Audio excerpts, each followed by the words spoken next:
The human species has undergone three major technological shifts in its short evolutionary time here on Earth. Each has proven instrumental in humanity's rise to ecological dominance. The first was fire.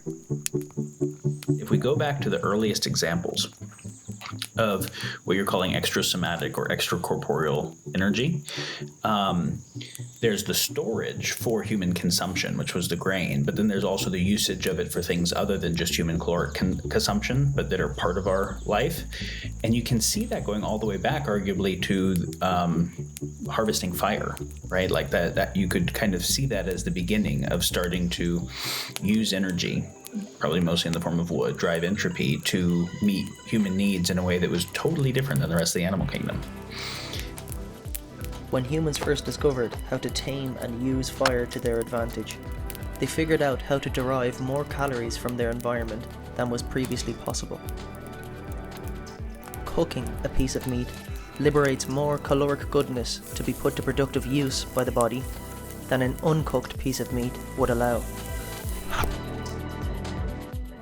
The second major technological shift that enabled the human species a greater energy return on energy invested was the agricultural revolution.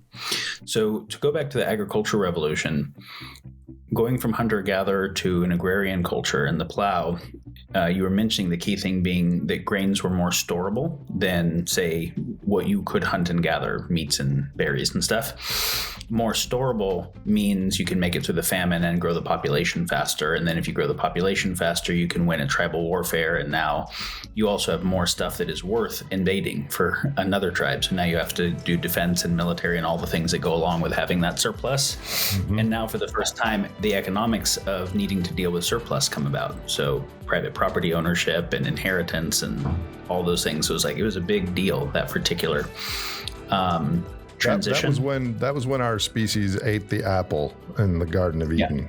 It's interesting, to just, if it's not clear, that was also kind of in one way the beginning of the Anthropocene.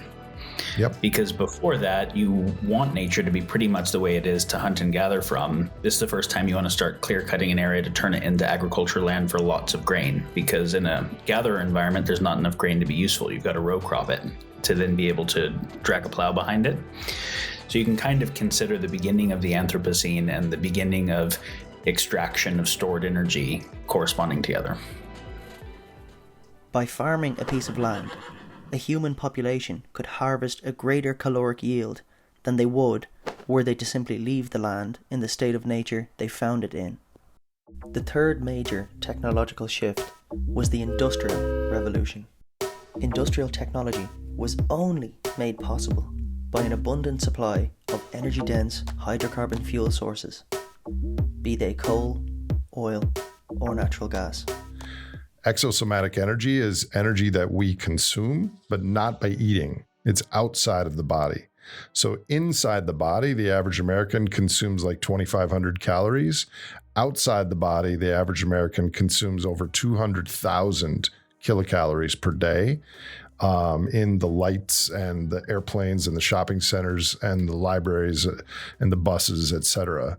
So we're the only species that massively uses energy outside of the body. And that is only made available by the fact that we're accessing this pool of stored hydrocarbons. When humans first tapped into the enormous bolus of exosomatic energy stored beneath the surface of the Earth, they were suddenly able to engage in processes previously unimaginable.